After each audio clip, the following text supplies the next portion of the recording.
Con la muerte de Hitler en mayo de 1945, las tinieblas nazis por fin se disipaban. El conflicto había devastado todo el continente. Los pueblos esperaban poder recuperar sus vidas.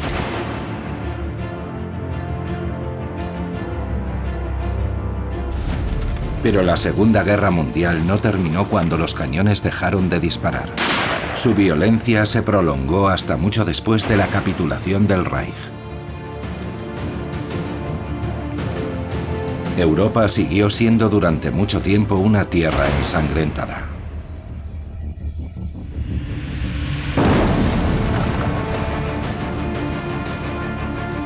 Apenas depuestas las armas, otra guerra amenazaba.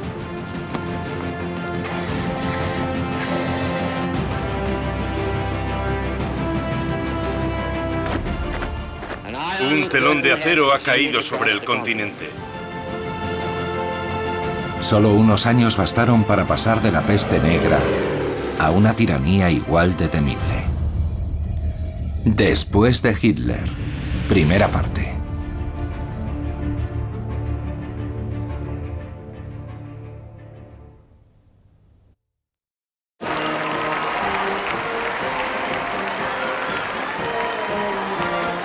La Alemania nazi se rindió el 8 de mayo de 1945.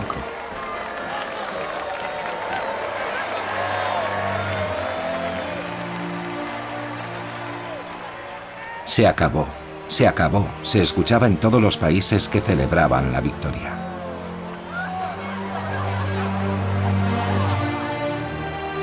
Las miradas tenían el brillo de la esperanza de un mundo mejor. En Moscú, Nueva York, París, Londres, Ámsterdam, Praga, en todas partes se celebraba la victoria.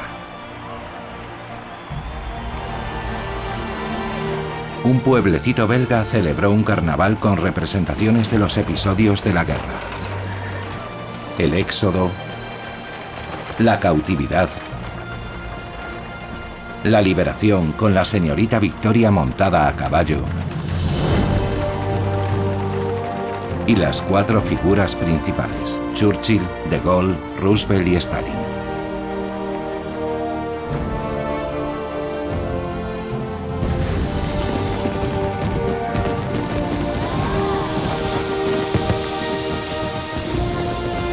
Alegría sincera,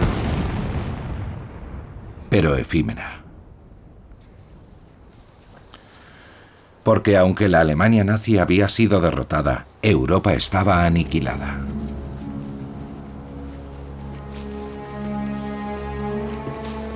La Segunda Guerra Mundial fue el conflicto más mortífero en la historia de la humanidad.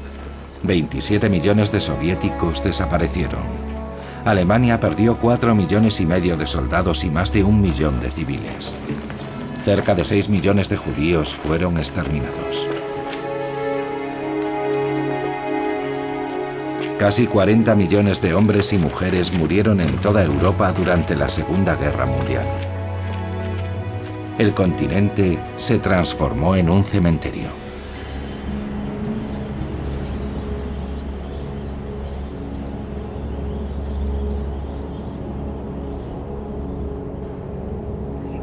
Los supervivientes lloraban a los muertos, pero también soportaban el peso de las ruinas.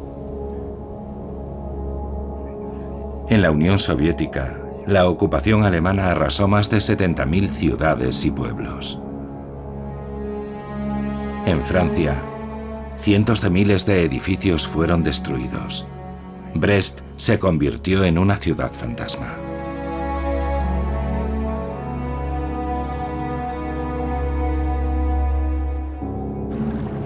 En Holanda, los diques, saboteados por los nazis, acabaron cediendo. Barrios enteros fueron anegados por las aguas. Budapest se despertó bajo los escombros. Las cicatrices de los combates dejaron huella en la capital húngara.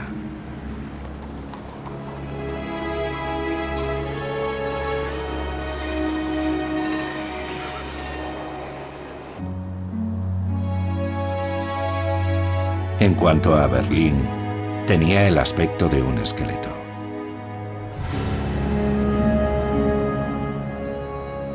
Este campo repleto de ruinas es Varsovia, destruida en un 90%. El fotógrafo americano John Vachon dijo: "No consigo comprender cómo hemos podido llegar a esto. Es demasiado brutal. No doy crédito".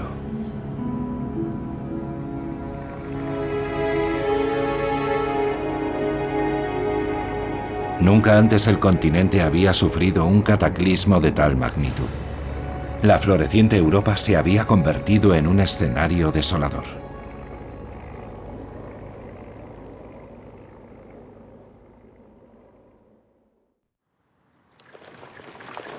A partir de mayo de 1945, cientos de miles de civiles alemanes empezaron a regresar del campo en donde se habían refugiado, huyendo de los horrores de la guerra. No había combustible. Hitler quería un Reich que durase 1000 años, pero hizo retroceder a su pueblo 1000 años.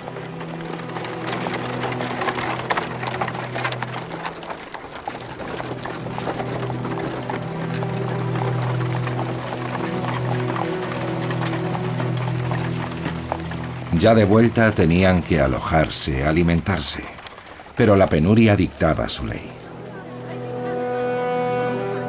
La destrucción de las redes de transporte impedía el abastecimiento de las ciudades. Faltaba de todo. Los tickets estaban omnipresentes. Había tickets para el pan, la leche, la ropa, para la carne. Incluso en Francia, a pesar de haber sido liberada varios meses antes de la rendición del Reich, la ración de carne era de 100 gramos a la semana, con hueso incluido. Toda Europa guardaba cola. El agua también estaba racionada y estaba prohibido lavarse todo el cuerpo. En Nápoles, igual que en Budapest, la situación era insostenible. La hambruna era tal que cientos de chicos subsistían gracias a la prostitución y a todo tipo de tráfico. Escarbaban por todas partes en busca de algo que comer o cambiar. Robaban trozos de carbón, que era un bien muy preciado. La desesperación provocaba escenas de saqueos. La URSS, Estados Unidos, Gran Bretaña y Francia habían ganado la guerra. ¿Pero podrían ganar la paz? A la destrucción y a la penuria se sumaba un trabajo titánico. ¿Qué hacer con los millones de prisioneros de guerra alemanes e italianos capturados en el campo de batalla? La cantidad era descomunal, pero insignificante frente al gigantesco río humano que se había puesto en marcha. Una de las mayores migraciones de todos los tiempos. La guerra había desplazado a decenas de millones de personas que ahora soñaban con volver a sus hogares. Los aliados se enfrentaban a una situación que parecía difícil de superar. ¿Cómo enfrentarse a todos estos problemas a la vez? ¿Cómo resucitar un continente exangüe? ¿Cómo reconstruirlo? Y sobre todo, ¿qué hacer con la Alemania vencida?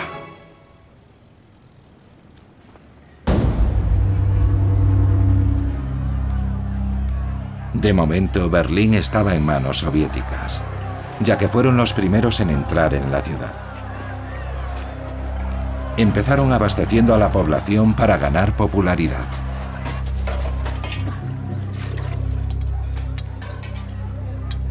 Bonito escaparate, pero lejos de las cámaras, los liberadores soviéticos sacaban provecho. Rusia estaba devastada. Stalin envió comandos especiales para desmontar las fábricas, coger la maquinaria e incluso llevarse los raíles. Lo enviaban todo al este. Pero las mujeres también fueron tratadas como botín de guerra. El Ejército Rojo violó a más de 2 millones de alemanas, como esta mujer anónima.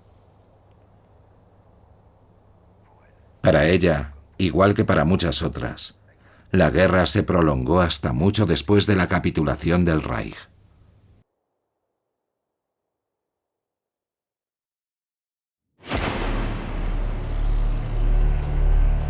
En junio de 1945, Berlín se abría a todos los vencedores.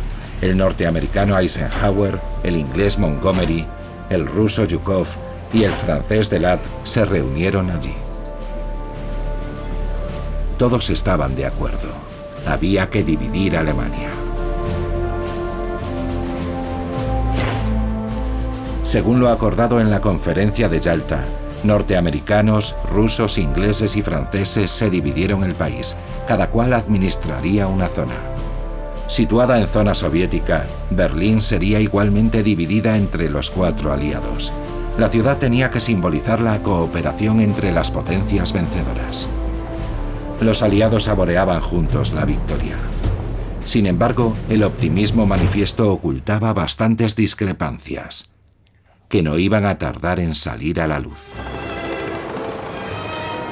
De momento todo iba bien. Se pusieron los primeros carteles que dividían la ciudad.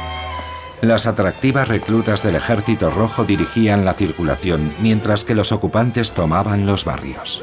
Graben si quieren, yo tengo que seguir con mi trabajo.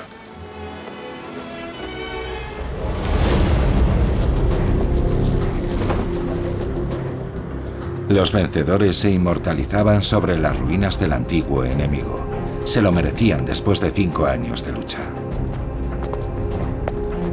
Los soldados norteamericanos visitaban el Reichstag y el Estadio Olímpico.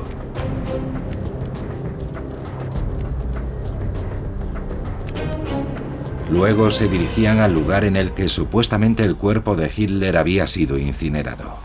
Todavía podían verse los bidones de gasolina. Obsesionados por la supervivencia, los alemanes se olvidaron muy pronto del Führer, su Führer. Un joven berlinés escribiría: ahora todo el mundo le da la espalda a Hitler, nadie estaba ahí, pero hubo muchas persecuciones y nadie las denunció. Pero los aliados no lo habían olvidado. Para ellos los alemanes seguían siendo peligrosos. No se podía confiar en ellos. Las tropas norteamericanas habían recibido una orden muy clara. Bajo ningún concepto se podía fraternizar. En algún lugar de esta Alemania hay secciones de asalto, invisibles, escondidas entre la gente, pero os observan y os odian. Cada alemán es un potencial foco de problemas. No fraternicéis con ninguno de ellos. Los alemanes no son nuestros amigos.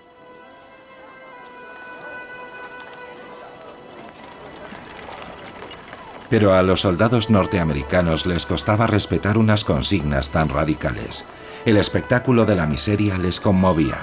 Un oficial escribió: cuando veo a 2.000 o 3.000 ancianas y a niños indefensos y asustados, no puedo evitar sentir lástima.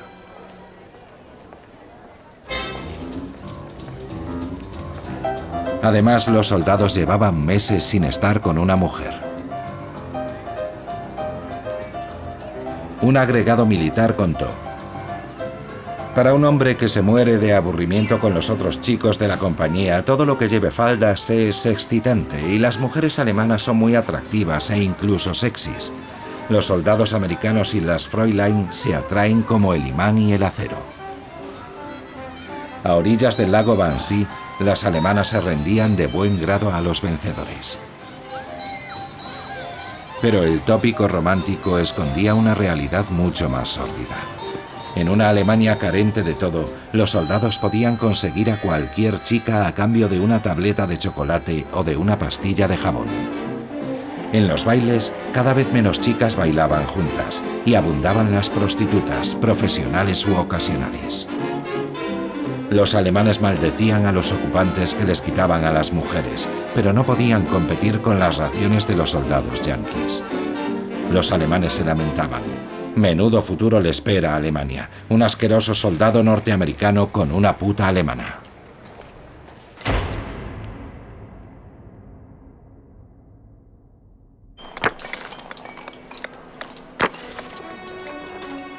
En las ciudades destruidas imperaba la urgencia. Para recobrar la normalidad, había que restablecer el agua corriente, reparar los puentes, quitar los escombros. Los trabajos se realizaban a mano ante la falta de maquinaria. Con resignación, los berlineses colaboraban en la limpieza de su ciudad. Si querían comer, tenían que trabajar.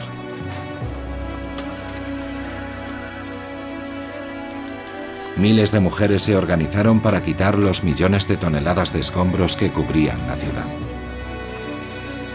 Las apodaron las Trümmerfrauen, las mujeres de los escombros. A cambio de pan o algunos marcos, trabajaban hasta la extenuación.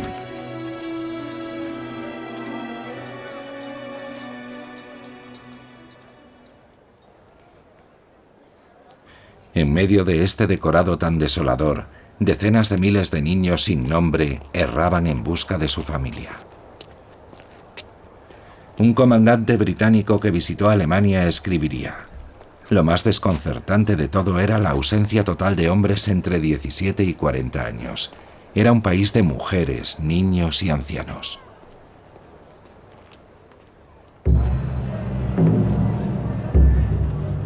¿Dónde estaban los maridos, los hijos y los padres? Habían muerto o estaban presos. Los aliados mantenían presos a más de 11 millones de prisioneros de guerra. Mantenerlos era muy caro, así que tenían que ser productivos. Los vencedores se repartieron a los presos y les asignaron la reconstrucción de los países que habían destruido. Eran esclavos modernos. La población los alquilaba a cambio de un salario irrisorio. Tanto en Gran Bretaña como en Francia, las autoridades explotaron a más de 1 millón de prisioneros alemanes. Para saldar la deuda, los prisioneros realizaban trabajos peligrosos. Se encargaban de limpiar los terrenos minados durante la ocupación. Había que neutralizar 100 millones de minas. Muchos perdieron la vida.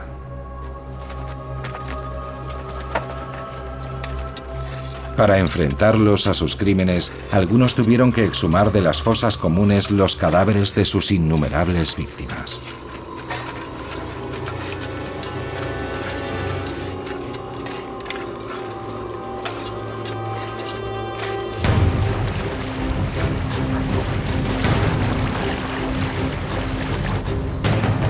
Los vencedores saldaban las cuentas de la derrota.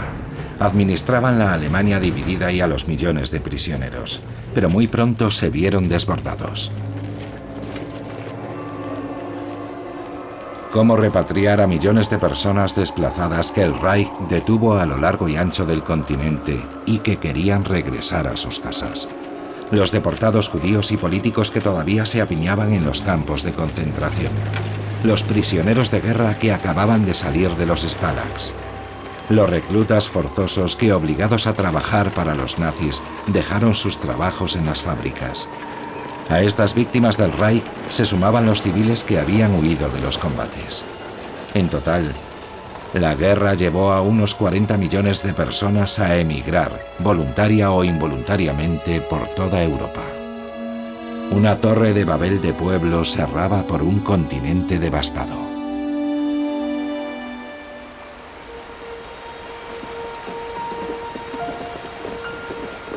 Filas infinitas de personas cruzaban por un improvisado puente en el centro de Alemania. Más de 2 millones de rusos, 1 millón de polacos, 330.000 checos y 600.000 refugiados de Centroeuropa se marchaban al este. Al mismo tiempo, más de 2 millones de franceses, 570.000 belgas, 400.000 holandeses y 420.000 italianos se dirigían al oeste. En todas las carreteras de Alemania te cruzas con la historia de Europa, escribió un periodista inglés. La marea humana, abandonada a su suerte, iba a convertirse en la pesadilla de los aliados, ya que en muchas ocasiones los refugiados estaban obsesionados con la venganza. Las víctimas del Reich que regresaban a casa robaban, violaban y destruían al pasar por los pueblos alemanes, hasta tal punto que los habitantes mantenían las banderas blancas desplegadas en las ventanas. Un capitán inglés señaló: el pillaje es endémico. Rusos, polacos y franceses se vengan con ganas. Esto tiene que acabar.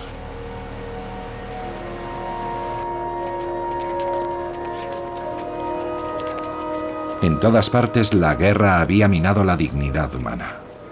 En los campos de la muerte, los prisioneros liberados a menudo se tomaban la justicia por su mano con los que habían sido sus verdugos. Un deportado declaró: cuando fui liberado, pensaba que teníamos que borrar a Alemania del mapa. Algunos nazis intentaron escapar a su suerte mezclándose entre las víctimas. Los norteamericanos pedían a los deportados que los identificasen y en ocasiones les dejaban satisfacer sus deseos de venganza.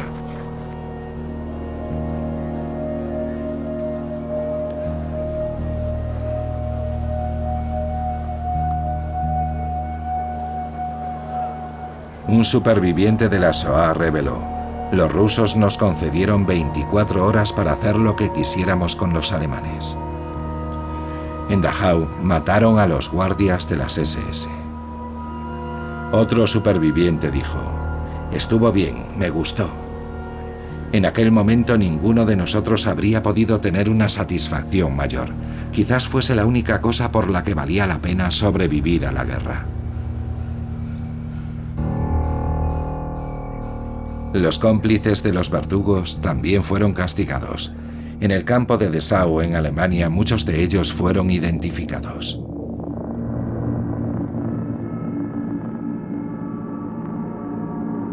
El fotógrafo Henri Cartier-Bresson fue testigo de la escena y la inmortalizó.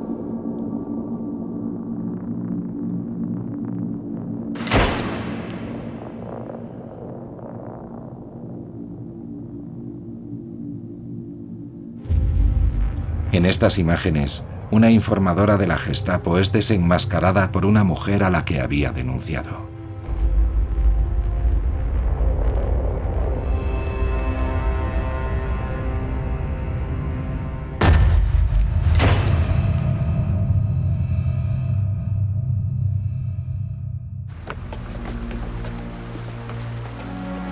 Había que acelerar urgentemente el regreso de la población.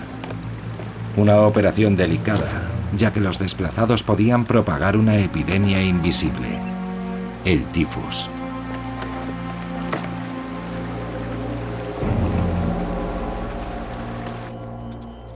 Los aliados pusieron controles por todas partes. Tenían orden de rociar a todo el mundo con un potente pesticida, el DDT.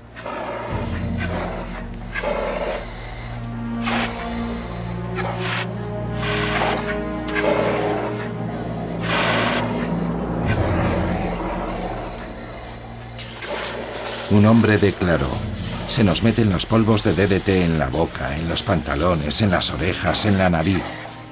Nos los comemos. Nos llenan de DDT. Después, los americanos entregaban una tarjeta a todas las personas despiojadas. Las autoridades francesas no tardaron en impedir el paso del ring a todo el que no tuviese la valiosa tarjeta.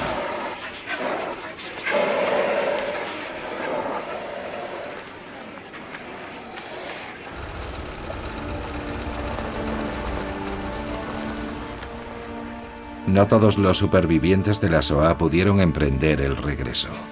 Algunos estaban demasiado débiles y enfermos. Los aliados tardaron algún tiempo en comprender el suplicio por el que habían pasado. Porque aunque la mayoría de los prisioneros del Reich sobrevivió, solo el 2% de los judíos escapó de un exterminio programado. No habían previsto nada para su tratamiento. Tuvieron que improvisar. Alimentaron a todos los supervivientes sin tomar precauciones. Durante las 6 semanas que siguieron a la liberación del campo de Bergen-Belsen, 13.000 deportados murieron de tifus o de malnutrición, ya que estos hombres debilitados y hambrientos no pudieron soportar una alimentación demasiado rica.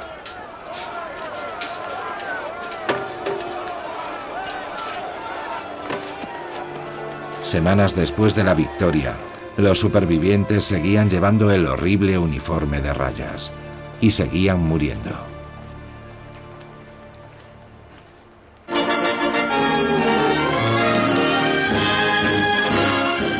Es un momento histórico.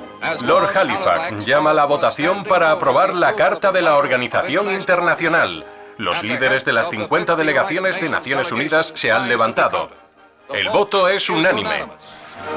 Ha nacido la Carta de un nuevo mundo. Mientras el caos dominaba Europa, en San Francisco la Organización de las Naciones Unidas ratificaba su carta el 26 de junio de 1945. Sus representantes deseaban desterrar para siempre la guerra entre los pueblos. Naciones Unidas alivió el sufrimiento del viejo continente proporcionándole una ayuda urgente.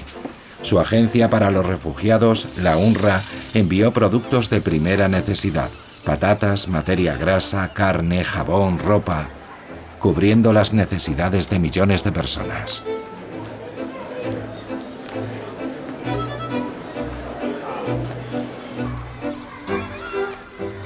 La UNRWA sacó del olvido a miles de niños abandonados, que pudieron así iniciar su recuperación.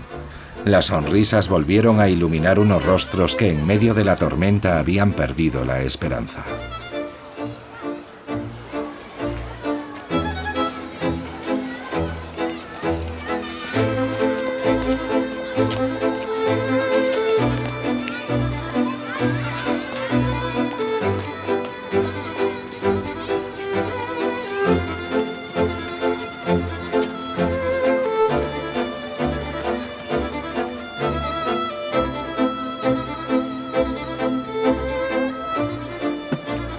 La agencia reagrupaba a las personas desplazadas por nacionalidades y se encargaba de organizar el regreso.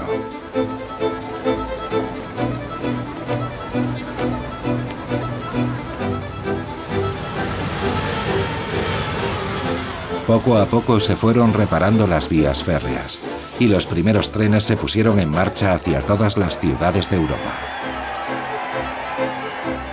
Trenes de la esperanza, en los que reinaba la promesa de reencontrar por fin a los familiares, y en los que los llantos se mezclaban con las lágrimas de alegría.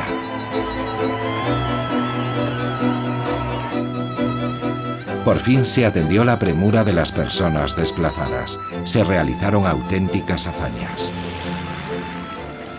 En el oeste, 1.500 aviones llegaron a transportar a 36.000 personas al día. En Bruselas, en París, en Ámsterdam, en Moscú, al igual que en Praga, la vuelta a casa era una fiesta con reencuentros eufóricos.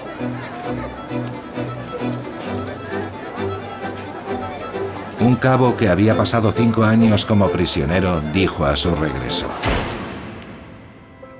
"En este andén está lo que más quiero, toda mi vida, mi mujer y mi hija. Todavía no soy consciente de que vuelvo a ser un hombre libre".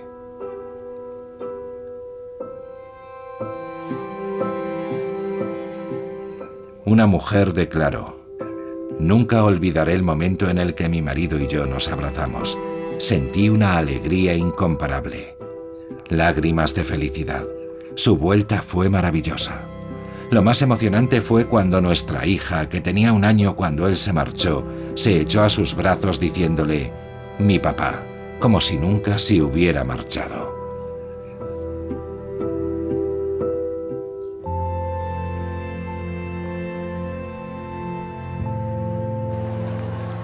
Pero en la intimidad, algunos reencuentros fueron agridulces. Los hombres que volvían se sentían como extraños en sus propias familias. Tras la liberación, el número de divorcios se multiplicó en toda Europa.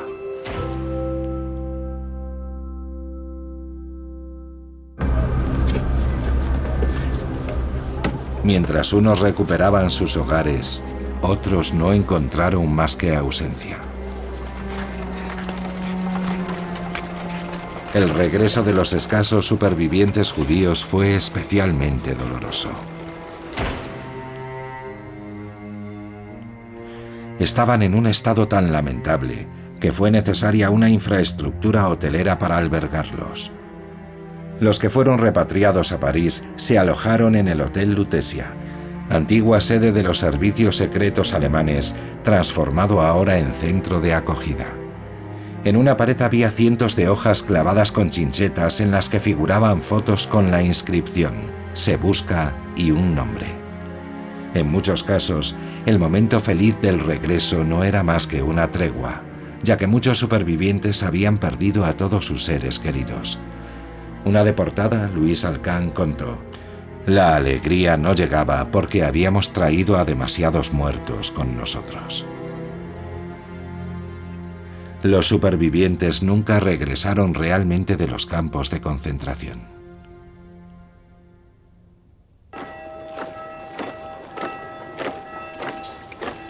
El nazismo había muerto, pero el odio antisemita permanecía. Mucho después de la guerra, los pogromos se extendieron por el este de Europa.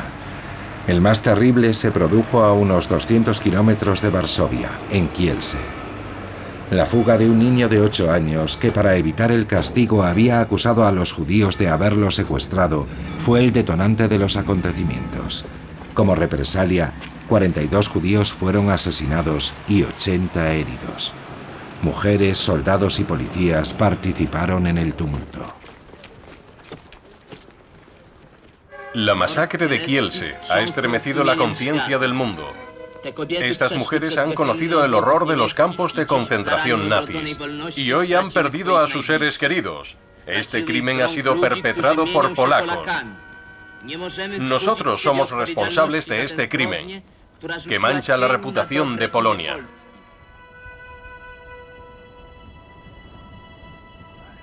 Un judío polaco afirmó: «Teníamos la sensación de estar viviendo sobre arenas movedizas.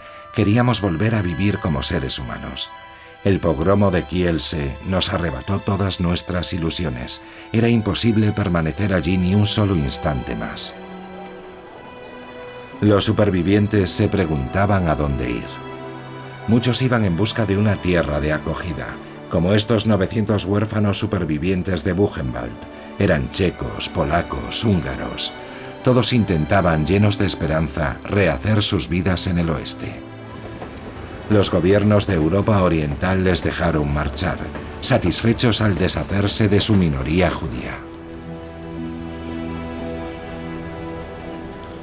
En julio de 1945, en pleno centro de un Reich aniquilado, los tres grandes acudieron para establecer las reglas que regirían la posguerra.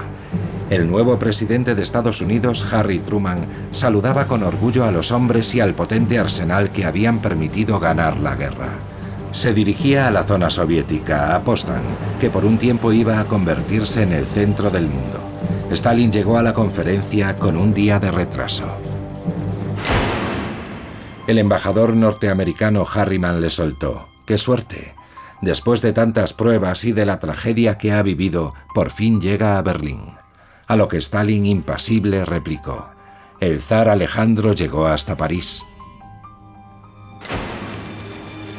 El amo del Kremlin dominaba la conferencia. Cientos de sus divisiones habían liberado el este de Europa, en donde planeaba imponer el poder rojo. Contaba con una valiosa baza. Los partidos comunistas de todas partes obedecerían ciegamente sus órdenes. Durante el encuentro, Stalin estuvo enfrente de Harry Truman. Para Stalin, Truman no era más que un comerciante de Missouri.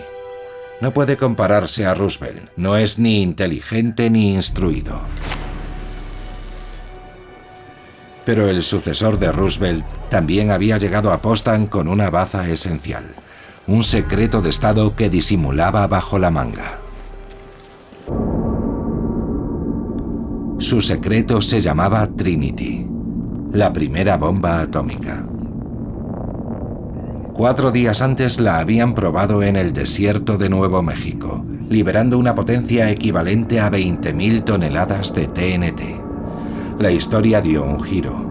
La humanidad entraba en la era del átomo y asistía al nacimiento de un arma capaz de destruirla. En el transcurso de las negociaciones, Truman advirtió a Stalin con palabras sibilinas: Hemos desarrollado un nuevo tipo de bomba. La noticia dejó a Stalin de piedra.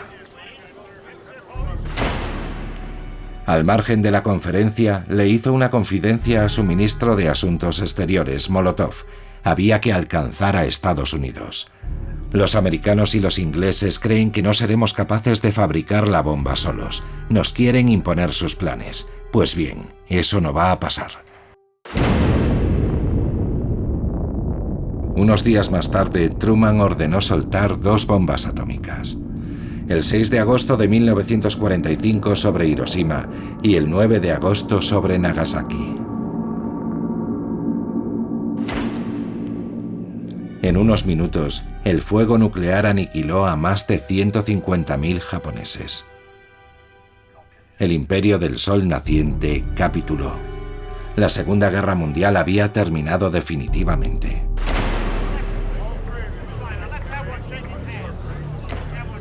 Stalin, que había llegado como amo y señor a Potsdam, comprendió entonces que el comerciante de Missouri era más fuerte de lo que parecía.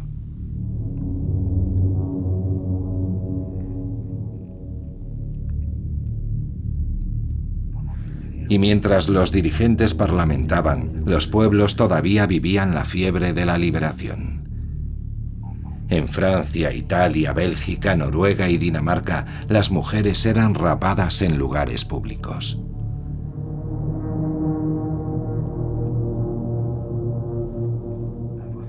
Haber pactado con el enemigo o simplemente haber hablado con él bastaba para levantar sospechas.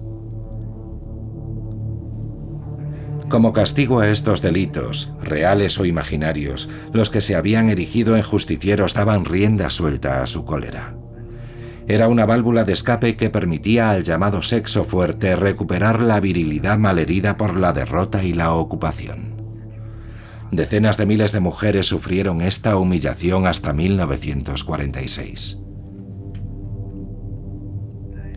Pero el odio vengativo no solo cortaba el pelo, también cortaba las cabezas. En Cusset, en el departamento de Allier, un grupo enloquecido de personas sacó de la cárcel a 2 colaboradores. Y todo delante de la policía, que permitió que el grupo descargase su violencia. Un editorialista escribió: es como si el nazismo hubiese infectado a algunas almas, hasta el punto de convencerlas de que la violencia siempre es legítima. ¿De qué sirve haber triunfado sobre los bárbaros si lo que hacemos es imitarlos y ser como ellos?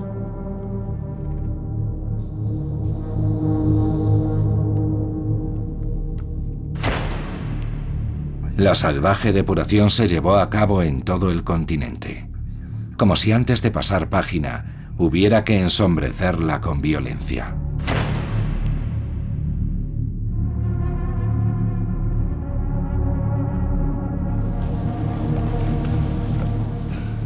Después del tiempo de la cólera llegó la hora de los juicios. En Francia, Bélgica, Italia, Holanda y Noruega, cientos de miles de colaboradores fueron juzgados. Los verdugos tomaron el relevo.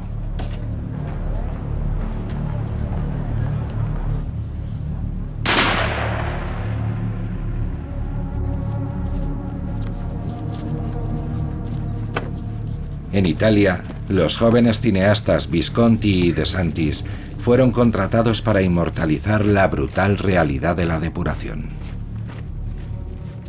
Pero las imágenes son engañosas. Muchos de los colaboradores fueron declarados en rebeldía o se libraron de los juicios.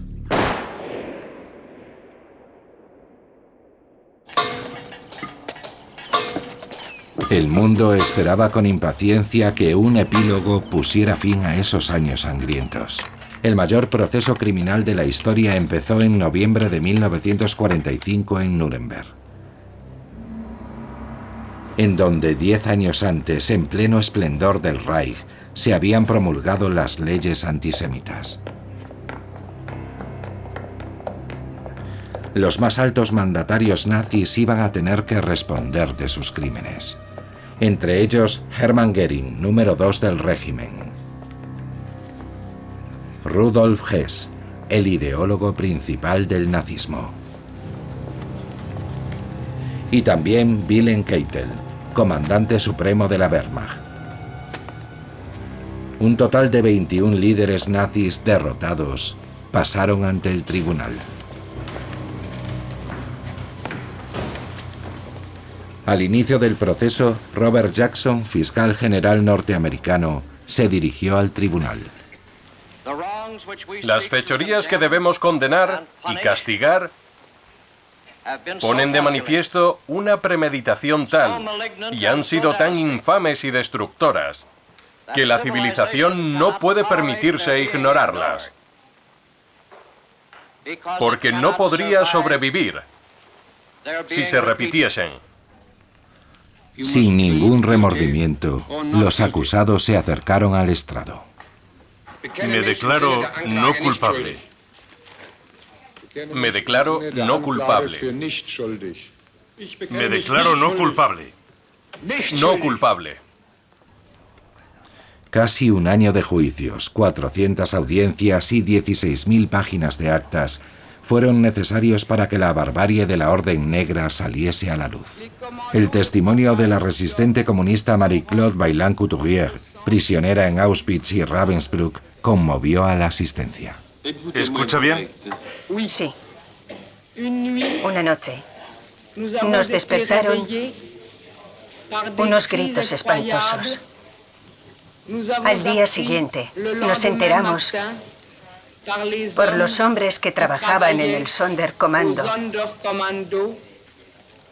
el comando de la cámara de gas, que la noche anterior, como no tenían bastante gas, habían arrojado a unos niños vivos a los hornos.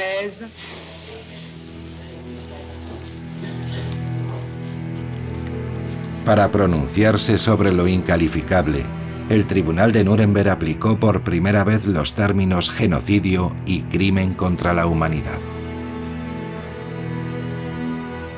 Al de Nuremberg le siguieron cientos de procesos. Un tribunal juzgó por su crueldad a Ilse Koch, apodada la perra de Buchenwald. Aquella mujer coleccionaba la piel tatuada arrancada a los prisioneros y sus cabezas reducidas. Los macabros trofeos sirvieron como pruebas. Fue condenada a cadena perpetua. Los mayores criminales fueron ahorcados, como el verdugo nazi de Checoslovaquia, Karl Hermann Frank.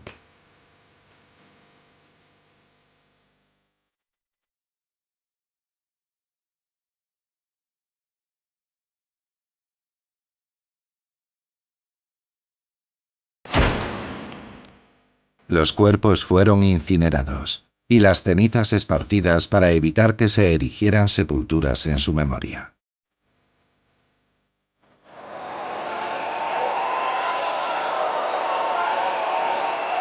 En Rusia, las ejecuciones atrajeron a miles de espectadores, satisfechos al ver cómo morían sus verdugos. Fuese cual fuese su alcance, la desnazificación quedó inconclusa. Los hombres de la división Das Reich habían incendiado el apacible pueblo de Oradour-sur-Glane y habían matado a 642 hombres, mujeres y niños.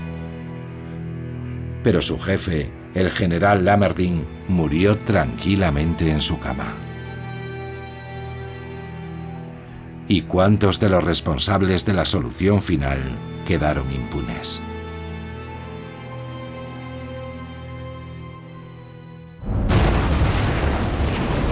Después de la venganza llegó el momento de la reconstrucción. Pero sacar a Europa de los escombros requería un trabajo enorme. Los pueblos seguían quejándose. El futuro de la Alemania dividida era incierto, y otra guerra amenazaba. Americanos y soviéticos no compartían la misma concepción de la nueva era que se anunciaba. Los aliados habían ganado la guerra, pero ¿y la paz? ¿Iban a ganar la paz?